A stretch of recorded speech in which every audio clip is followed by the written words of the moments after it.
शुरू करते हैं एपिसोड दूसरा, नकली चचा। अगले दिन सही समय पर अलादीन उस स्थान पर पहुंच गया जहां कल उसे सौदागर मिला था। अलादीन उसका इंतज़ार करने लगा। कुछ देर बाद वह सौदागर भी आया और वो भी आया। आते ही उसने अपने थैले में से मिठाई निकालकर अलादीन को दी और बोला, क्यों बेटे, कल अपनी अम्मी से मेरा सलाम कहा था ना? जी हाँ चाचा जान, अलादीन मिठाई खाते हुए बोला।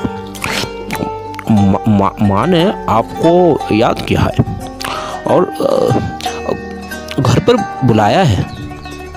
सौदागर ने अपने थैले में से और मिठाई निकालकर अलादीन को खाने को कहा और बोला, बेटे, मैं तो कब से तुम्हारे अम्मी से मिलने का सोच रहा हूँ। मैं आज शाम को भाभी जान से भेंट करने के लिए तुम्हारे घर आऊँगा। भाभी जान से कह देना कि वो मेरे लिए भी खाना बना कर रखे। मैं शाम को ठीक समय पर तुम्हारे घर पहुँच जाऊँगा। इतना कहने के बाद वो सौदागर रुका नहीं तथा उसी क्षण वहाँ से चला गया। अलादीन भी अपने घर लौट गया।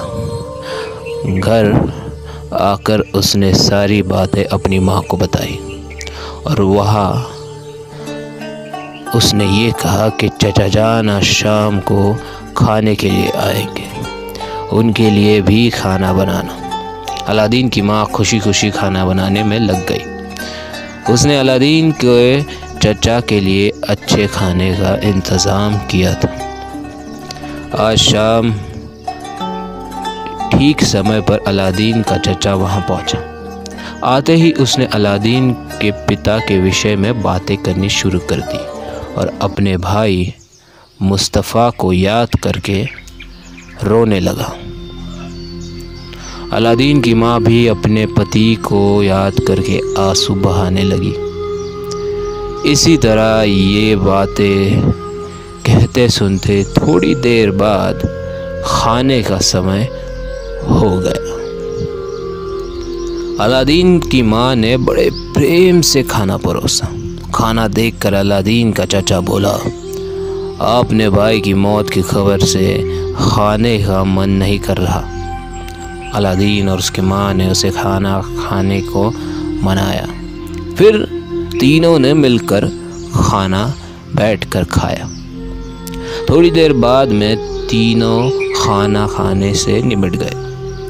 खाना समाप्त करने के बाद इधर उधर की बातें चलने लगी। फिर रात होते ही तीनों आराम करने लगे। तब सौदागर ने अलादीन से कहा, मैंने सुना है कि तुम कोई काम धंधा नहीं करते तथा पूरे दिन बच्चे के साथ खेलते रहते हो और वही व्यस्त रहते हो। तुम पढ़ाई लिखाई की तरफ भी तुम कोई ज़्यादा ध्यान नहीं देते। मुझे जानकर बहुत दुख पहुंचा है। तुम्हें कोई काम अवश्य करना चाहिए। तुम्हारी लापरवाही से मेरे भाई मुस्तफ़ा की आत्मा बहुत दुख में है और वो दुख महसूस करती होगी। अलादीन की माँ ने कहा कि अगर आप इसे किसी काम धंधे में लगा दे तो ये आपकी मुझ पर बड़ी कृपा होगी। अलादीन की माँ ने बड़ी दुखी स्वर में बोला, मैं कुछ भी ऐसा ही सोच रहा हूँ। अलादीन के चचा ने बोला, मैं सोच रहा हूँ कि इसे किसी गांव में इसकी एक दुकान खुलवा दूँ। दूसरे देशों में मेरा रेशम का व्यापार है। मैं इसे वहाँ से नए नए रेशमी वस्त्र भेज दिया करूँगा, जिन्हें ये यहाँ बेचकर चौगुनी रकम कमाया करेगा। ये यहाँ पर दुकानदारी करता रहेगा।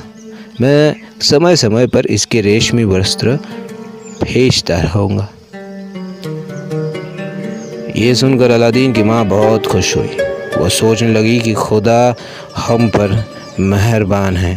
अब अलादीन का भविष्य भी बन जाएगा तथा वो आवारगी से भी बच जाएगा। उस रात सौदागर वही रहा। वह अलादीन तथा उसकी माँ के दिल में इस प्रकार उतर गया था कि वो दोनों उसे अपने घर का सदस्य जैसा ही समझने लगे थे। अगले दिन उस सौदागर ने उनके घर की रूपरेखा ही बदल दी। घर की ज़रूरत का हर सामान वह स्वयं बाजार से खरीद कर लाया था। राशन इत्यादि भी वो बाजार से लाया था। अलादीन को एक स्कूल में भर्ती कराकर उसी दिन स्कूल पढ़ने के लिए भेज दिया और अलादीन की माँ से बोला, बिना पढ़ाई लिखाई करके व्यापार नहीं किया जाता, अतः अलादीन का पढ़ना लिखना बहुत आवश्यक है। अब सौदागर अलादीन का चचा बनकर उन्हें के घर में रहने लगा। अलादीन तथा उसकी माँ सौदागर को अपने घर का सदस्य समझने लगे थे। अलादीन ने पढ़ाई करनी आरंभ कर दी थी। अब वो प्रतिदिन स्कूल जाया करता। अलादीन की माँ उसे सौदागर से बहुत खुश थी, क्योंकि वही घर का सारा खर्च वहन किया करता था। इसी प्रकार समय बीतता रहा और कुछ महीने गुजर गए।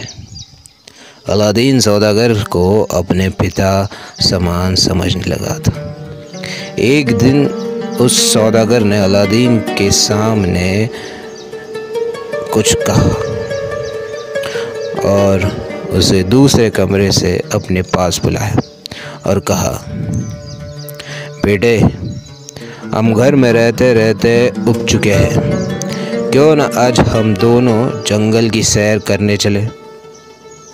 उस दिन अलादीन के स्कूल की छुट्टी थी।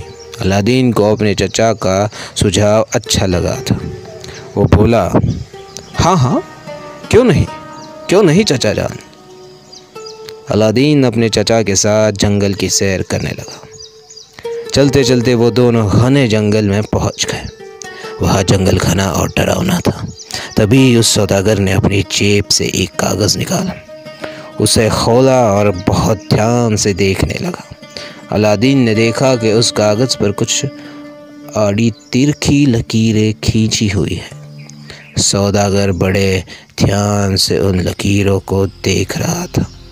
अलादीन चुपचाप खड़ा था। कुछ क्षणों तक सौदागर कागज़ का निरीक्षण करता रहा, फिर अचानक खुशी से चिल्लाने लगा, मिल गया। अलादीन अपने चाचा की इस तरह हरकत के आश्चर्यचकित रह गया कि चचा को क्या मिल गया था। आश्चर्यचकित अलादीन ने अपने चचा से पूछा, क्या हुआ चचा जान, आपको यहाँ क्या मिल गया। ये सुनकर सौदागर खुशी से उछलता हुआ बोला, बेटे, आज हमें एक ऐसी वस्तु मिली गई जिसके बल पर हम सारी दुनिया में सबसे बड़ी आदमी बन सकते हैं। समूची दुनिया हमारे चरणों में झुक जाएगी। अलादीन अब तक कुछ नहीं समझ पाया था। उसे अपने चचा की हरकत रहस्यमय लग रही थी। असमंजस में फंसा हुआ उसने फिर पूछा, हमें दुनिया में सबसे बड़ा आदमी बन जाएंगे? क्या परंतु कैसे? बस बेटा, अब तुम मेरा चमत्कार देखते जाओ। ये कहकर सौदागर ने अपने जेब से कागज़ का एक टुकड़ा निकाला और उसे खोला। पुड़िया में लाल रंग का पाउडर था। उसने वो लाल पाउडर हवा में उछाल दिया। लाल रंग का पाउडर के हवा में उछलते ही भीषण धमाका हुआ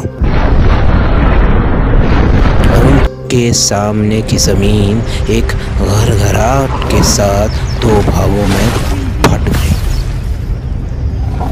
अब ज़मीन के अंदर एक छोटा सा लोहा का दरवाज़ा स्पष्ट नज़र आ रहा था। अलादीन हैरत भरे अंदाज में अपने चचा के अजीब व गरीब चमत्कार को देख रहा था। वह भी ये समझ न पाया था कि ये क्या हो रहा है।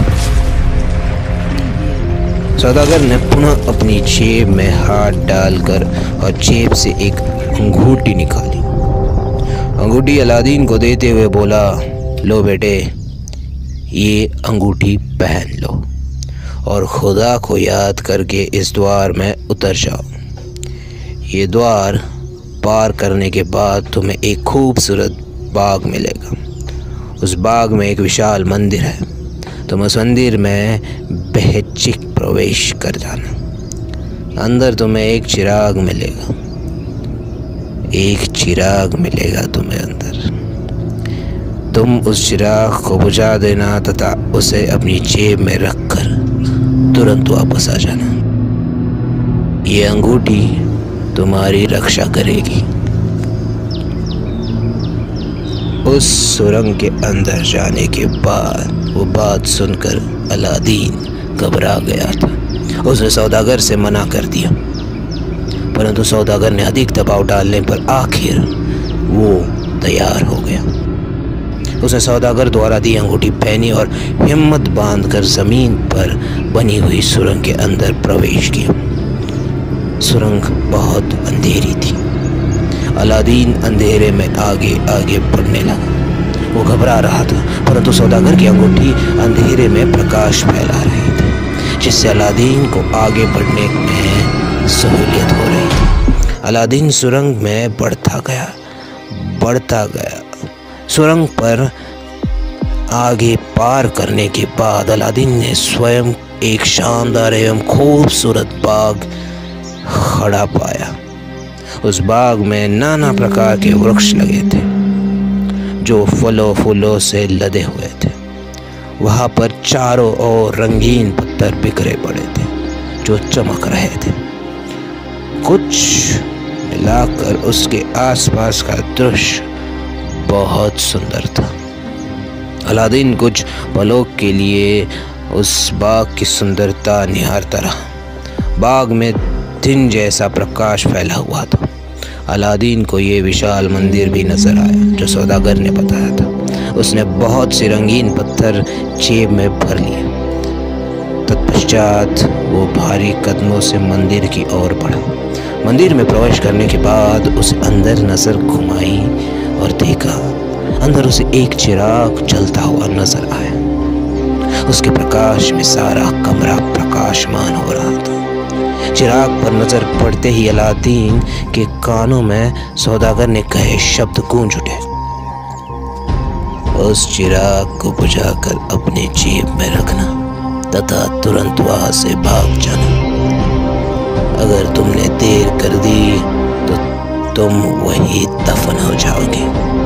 अलादीन ने तत्काल फुर्ती के साथ चलते चिराग को फूंक मारकर बचा तथा उसे अपनी जेब में हवाले कर दिया। बाहर की तरफ दौड़ पाता कुछ ही क्षणों बाद वो मुख्य द्वार पर था। सुरंग के बाहर उसका चचा सौदागर बेचैनी से अलादीन की प्रतीक्षा कर रहा था। अलादीन को आता देखकर उसकी खुशी का ठिकाना न रहा। शाबाश बेटे शाबाश, सौदागर खुशी से उछला। लाओ चिराग मुझे दे दो, पहले मुझे बाहर तो निकालो। मेरा दम घुट रहा है। सुरंग में सचमुच अलादीन का दम घुटने लगा था। सांस लेने में उसे बहुत कठिनाई महसूस हो रही थी। अरे पहले मुझे चिराग दे दो तुम, सौदागर बेचैनी से बोला। मैं तुम्हें बाहर निकाल दूंगा। अपने चचा का मकसद अलादीन को समझ नहीं आया।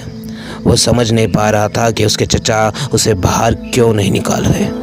अलादीन मन ही मन में संदेह करने लगा। वो समझ गया कि वो हो न हो इस चिराग में अवश्य कोई रहस्य है, वरना उसका चचा अब तक उसे बाहर निकाल चुका होता। अलादीन ने पुनः सौदागर से अनुरोध किया, परंतु सौदागर ने वही रटा रटाया जवाब दिया कि पहले मुझे चिराग दो, तभी मैं तुम्हें बाहर निकालूंगा। अब अलादीन का संदेह पक्का हो गया। वो समझ गया कि इस चिराग में कोई ना कोई रहस्य अवश्य है।